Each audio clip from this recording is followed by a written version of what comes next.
De Saúde Pública aqui em Tupanciretã. Nós estamos com a presença da coordenadora, a Daiane Aparecida Martins do Reis, e ela nos visita para a gente repercutir um pouco dos dados que a saúde pública tem aqui em Tupanciretã, dados epidemiológicos de Tupanciretã, ou seja, uma avaliação da nossa saúde como um todo, geral, assim, né? Como é que nós, tupanciretanenses, estamos nessa questão. No intervalo eu conversava com a Daiane aí, ela tem os números aqui bem relevantes para trazer até a nós, e em vários momentos que a gente estava conversando, ela comentou que em alguns casos ela imagina que possa ser ampliado esses números, que sejam subnotificações, ou seja, em alguns quesitos pode que as pessoas ainda não tenham o hábito de dar ciência à saúde pública do que está acontecendo. E isso é muito importante, porque baseado nesses dados que eles dispõem, que se planeja como agir daqui para frente, né? Baseado no que os dados mostram que seria a nossa realidade, que é a nossa realidade, mas ainda pode ser ampliada. Daiane Aparecida Martins dos Santos, tudo bem, Daiane? Como é que está, amigo? Tudo bem? Tudo bem, Miguel. Bom dia, ouvintes. Agradeço a oportunidade de estar aqui para falar sobre os dados epidemiológicos do ano de 2024 aqui no nosso município. Pois não. Bom, Daiane, que dados que você gostaria de trazer? Porque você tem inúmeros dados aí, né? Tem muitos números, muitos dados, enfim. Mas quais você julga mais relevantes e importantes na nossa comunidade ter ciência? Certo, Miguel. Então, a gente tem uma lista nacional de notificação compulsória, onde a gente tem uma variedade imensa de doenças, mas claro que são só algumas que vão nos afetar. E eu trouxe aqui as principais, tá? Pensando em acidentes de trabalho, a gente teve 231 notificações. Então, é um número expressivo, né, Miguel? É um número que a gente precisa trabalhar em cima disso. E eu trouxe aqui um panorama geral do que mais a gente apresentou nesse período. Então, a gente teve bastante corpo estranho no olho, né? A gente teve alguma queda de objeto que caiu no pé, caiu no rosto, caiu na mão. A gente teve acidente de trajeto, que é quando a pessoa está se deslocando para o seu trabalho. Ou foi um acidente digamos, de moto, de carro, ou também até mesmo uma mordida de cachorro indo para o meu trabalho. Ele é considerado um acidente de trabalho. 231, você 231 falou? no ano de 2000. Isso dá quase uma por dia. Cada 2 dias tem uma no mínimo aí, exatamente. se pegar na média, né? E a gente, como tu mesmo falou, a questão da subnotificação, porque às vezes acontece alguma coisa, não foi algo de necessidade de sutura, ou eu tô ali com dor, mas não é uma dor intensa, eu acabo não procurando o serviço de saúde, então essa notificação ela não vai existir, mas ocorreu um acidente. E a gente trabalha em cima desses dados, no que a gente pode melhorar enquanto saúde. Mas para explicar também, como a gente conversou, o nosso acidente de trabalho, quando a gente faz a notificação, ele não tem uma referência com relação a tenho a carteira assinada ou tem vínculo com o INSS. Como aquele exemplo que a gente conversou, digamos que eu seja uma mãe, eu não trabalho, eu contribuo para minha família cozinhando, assando pão, enfim. E eu me queimei fazendo essa tarefa, isso é considerado um acidente de trabalho enquanto saúde. Perfeito. Né? Então, se a gente tiver um número expressivo dessas situações, a gente trabalha em cima disso. Claro que não é o número mais expressivo, né? Sim, mas também Mas a gente precisa esse olhar isso também. A gente teve também bastante acidente com motosserra, machado, né? A gente tem bastante áreas rurais, então a nossa ideia é criar um folder, encaminhar para esses locais com os agentes comunitários de saúde, né? Para ter acesso à questão do uso de EPI. A gente sabe que às vezes, enquanto trabalhador rural, eu não vou ter acesso, né? Mas tem coisas que eu posso tentar fazer para tentar evitar esse acidente, né? Porque a gente sabe que pode ser um dano permanente, né, ou temporário, mas isso vai mexer em toda a minha estrutura dentro da minha residência, junto com a minha família, e se tiver a questão da carteira assinada também, né, às vezes eu vou ter que entrar pelo INSS, vou ter que ficar afastado, então a gente quer minimizar, né, principalmente de um dano permanente, de uma amputação, enfim, né, que possa estar ocorrendo. Eu não tinha ideia de que nós tínhamos esse volume e que ainda vocês imaginam tem subnotificação, pode ser ampliado. Sim, né? sim. Como é que é notificado? De que forma a notificação é feita? Então, a notificação ela é compulsória. O que significa isso? Eu, enquanto profissional, A partir do momento que eu identifico que é um acidente de trabalho ou que é uma violência, enfim, é meu dever fazer uma notificação. Eu não preciso pedir autorização para o paciente, porque ele é compulsório. Eu identifiquei, tem que fazer. Eu notifico. E depois essa notificação é encaminhada para a vigilância epidemiológica, que é lá o nosso setor, onde a gente vai lançar num sistema, né, que é o SINAM, e esses dados vão migrar e esses dados estão disponíveis para a população acessar.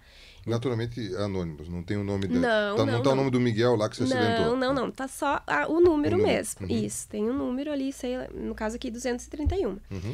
Então tem várias plataformas onde esses dados podem ser acessados, mas a gente traz hoje, né, no sentido de orientar a população, demonstrar os nossos números, demonstrar que existem doenças que às vezes as pessoas acham que não existem mais, mas sim, elas existem e a gente tem que conversar sobre elas.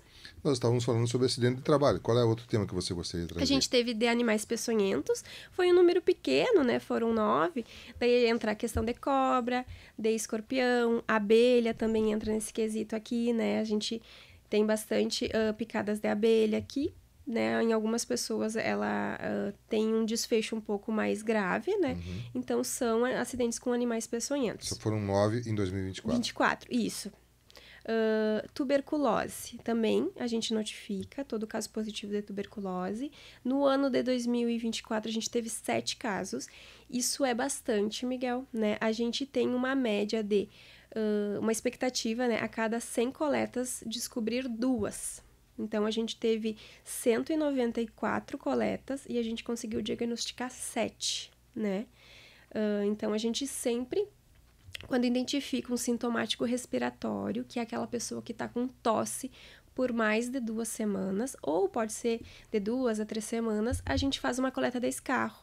E a gente encaminha essa coleta para Santa Maria e geralmente a amostra vem na mesma semana. Ali a gente encaminha na segunda, o resultado vem até quarta, quinta, porque é uma tecnologia nova que só tem em 4 lugares do Rio Grande do Sul e uma é Santa Maria que a gente é referência.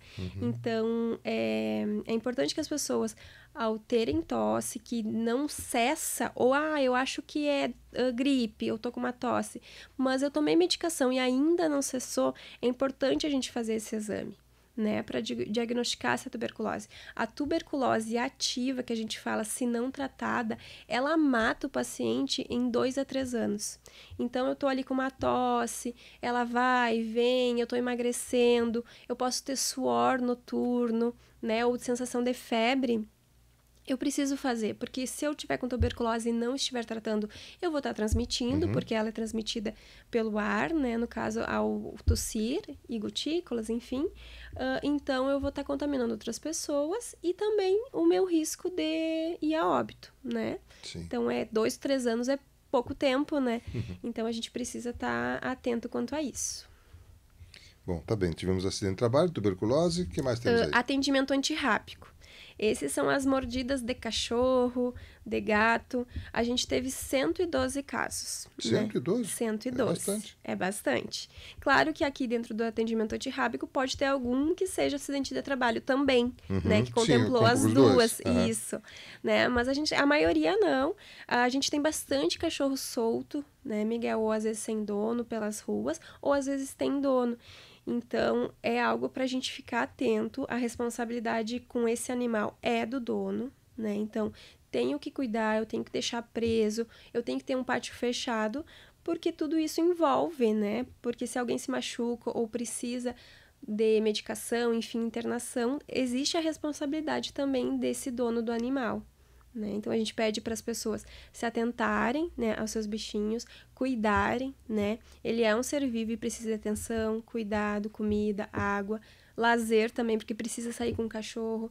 Então, tudo isso, né? Não pegar cachorro simplesmente, eu quero, mas não ter atenção. Né? A gente precisa ter esses cuidados também. Muito bem. Acidente de trabalho, tuberculose, antirrábico e o que mais? Sífilis, né, que são as nossas infecções sexualmente transmissíveis. A gente tem a sífilis, HIV, hepatite B e hepatite C. Hepatite B a gente não teve nenhum caso diagnosticado. Hepatite C a gente teve 1 caso. HIV a gente teve 3 casos identificados.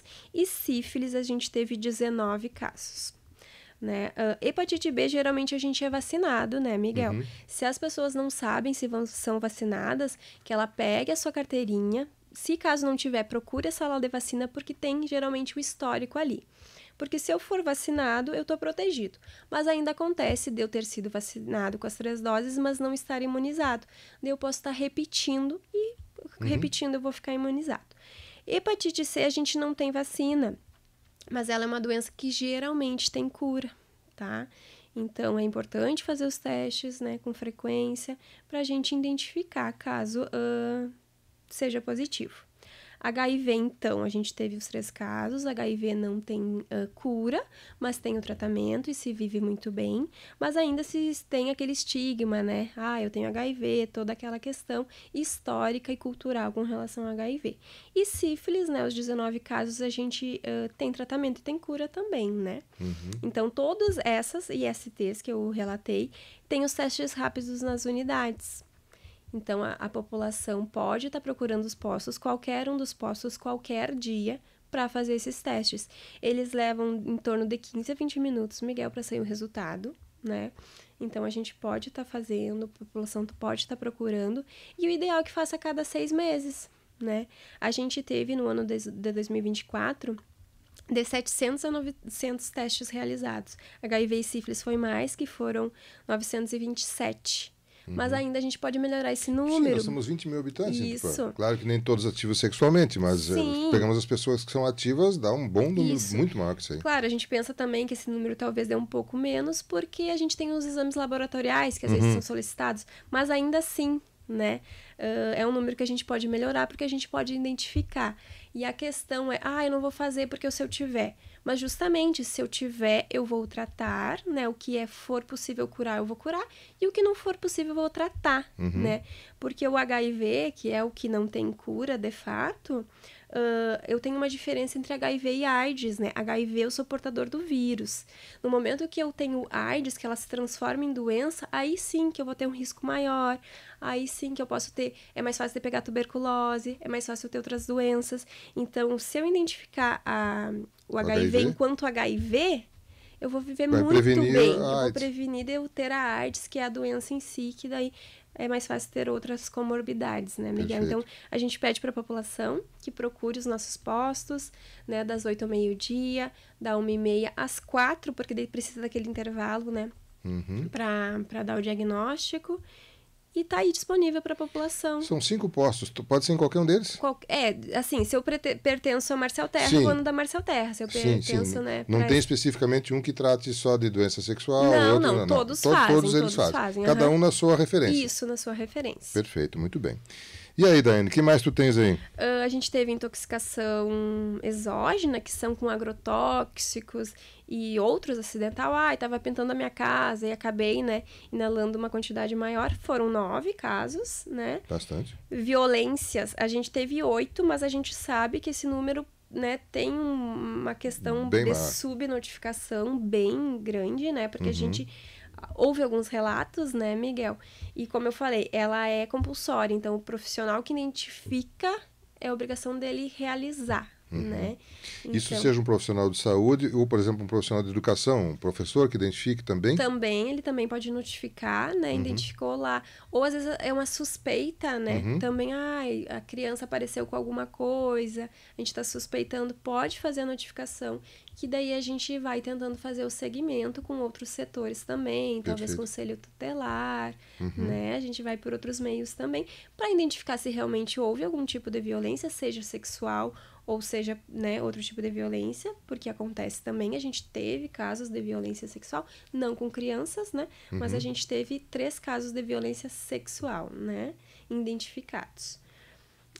Depois a dengue, né, que a gente fala bastante, né, Miguel, também é necessário fazer a notificação. A gente faz as notificações de dengue tanto positivo quanto negativo, e foram um total de 170, né, no ano de 2024.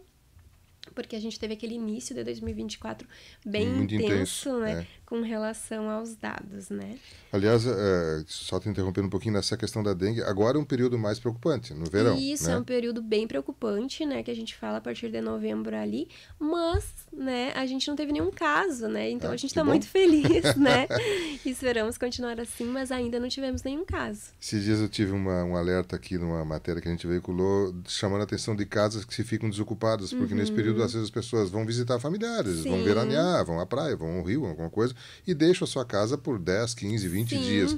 E é importante que alguém acompanhe aquele local, né? Claro, porque a gente fala no momento que os ovinhos, né, entram em contato com a água, em 7 dias eles vão eclodir. E as pessoas às vezes ficam mais dias. Mais de 7 dias. E no verão, às vezes, essa eclosão ocorre com 5 dias, né? Então, as pessoas às vezes ficam 5, 10, 15, 20 dias fora. Então, realmente, vai eclodir muito e a gente vai ter muito mosquito adulto, né? Sim. Então, esse cuidado também é importante, né, Miguel? E principalmente quando chove, né? Porque se a larva se o ovo não tiver contato com água, ele não vai, né, continuar o ciclo. Mas choveu, daí a gente sabe que a coisa aumenta e aflora bastante, né? E a mais... ele evolui melhor na água limpa ou na água suja? Ele prefere a água limpa, né? Então, principalmente às vezes se tem alguma folha, né? Água suja seria com terra, tu diz? Ou até uma água parada, num pneu. Ele gosta bastante. E principalmente que tem algum galho, alguma coisa que ele usa aquilo como alimento também. Então, mas ele vai se desenvolvendo, né?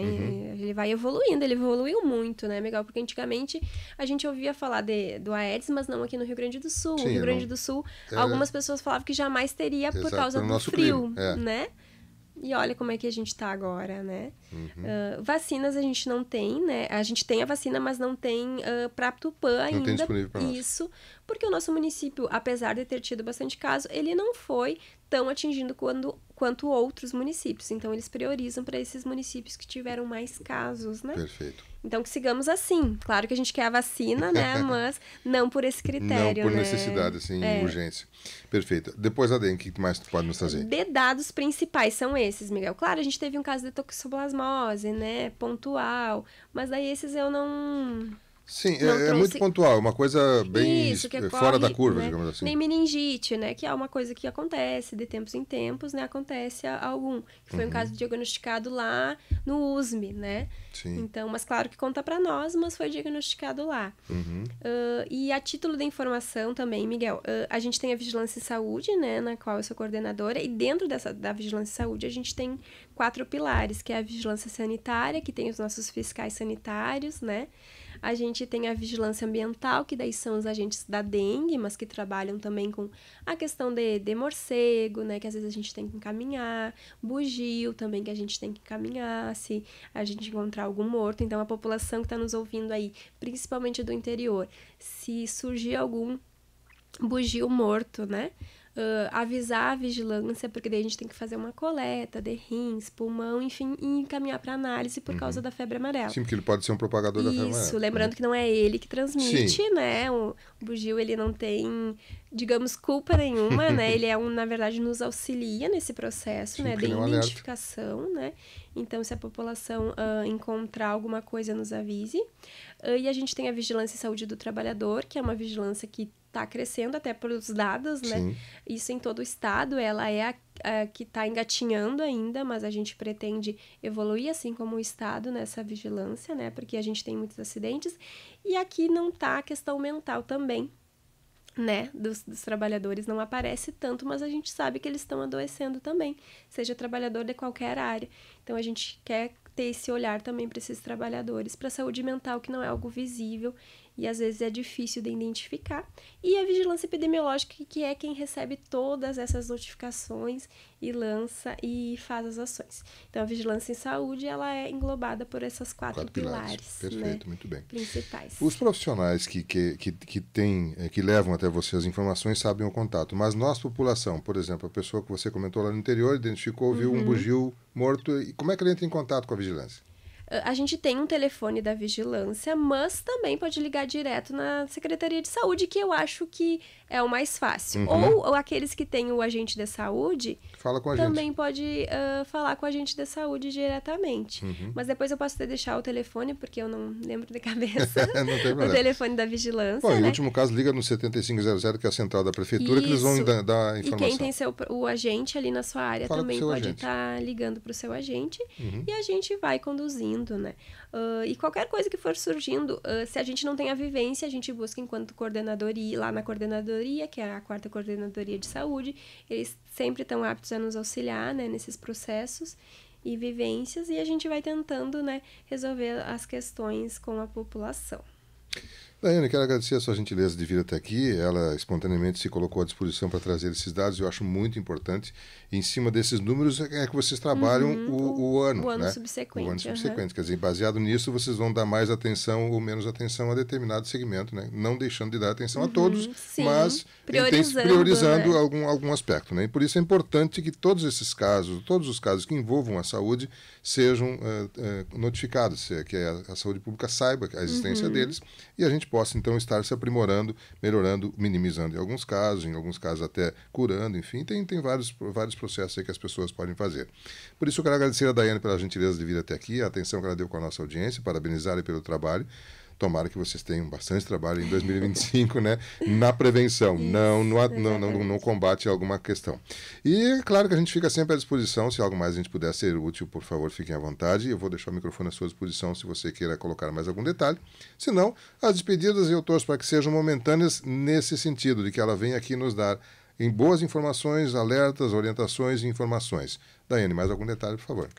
Não, eu só queria agradecer a população, né? Porque a gente tem bastante paciente que procura as nossas unidades. Claro que eles não vão com a intenção de fazer uma notificação, mas a gente consegue, a partir disso, fazer. Aqueles que fazem os testes rápidos. E a gente pede para aqueles que não procuram, às vezes por vergonha ou por... enfim, né? Que os nossos serviços, a gente trabalha com a ética, né, que o paciente pode ir fazer os testes, né, que é algo rotineiro. Então, assim, fazer a cada 6 meses, pode procurar qualquer unidade, de acordo, né, com a sua referência, e fazer os testes, porque é importante. E se for positivo, tratar, né. Então, que se vive muito bem com essas questões das doenças, e para a gente ter uma saúde boa, né, Miguel? Para a gente viver bem. A questão da tuberculose também ela é bem importante, né? As pessoas às vezes acham que é uma doença antiga que não existe mais, mas ela existe sim e ela mata pacientes, né? Mata pessoas. Então, tá com tosse, procure os nossos serviços e qualquer dúvida pode procurar o seu posto ou a própria vigilância que fica na SF4, a nossa sala lá da vigilância, ela tá lotada na SF4. Pode ligar para nós, depois eu deixo o telefone, tu coloca junto ali, se as pessoas quiserem ligar. Tem o WhatsApp também, porque às vezes a pessoa do interior, o telefone não pega bem, pode mandar pelo WhatsApp também. Alguma questão que a gente vai tentando resolver. Ótimo. Daiane Aparecida Martins do Reis, ela é coordenadora da Vigilância em Saúde aqui em Tupã-Siretã e nos trouxe vários números, vários dados aí sobre o 2024 e a gente, claro, só pode ficar na expectativa de que 2025 tenhamos novamente dados relevantes e que cada vez mais eles retratem a nossa realidade para que possa, através desses números, a saúde pública tomar providências e a gente mesmo também estar atento e estar acompanhando essas questões. 9h31, eu vou ao intervalo comercial, mas já retorno com a sequência da edição de hoje do seu programa Variedades,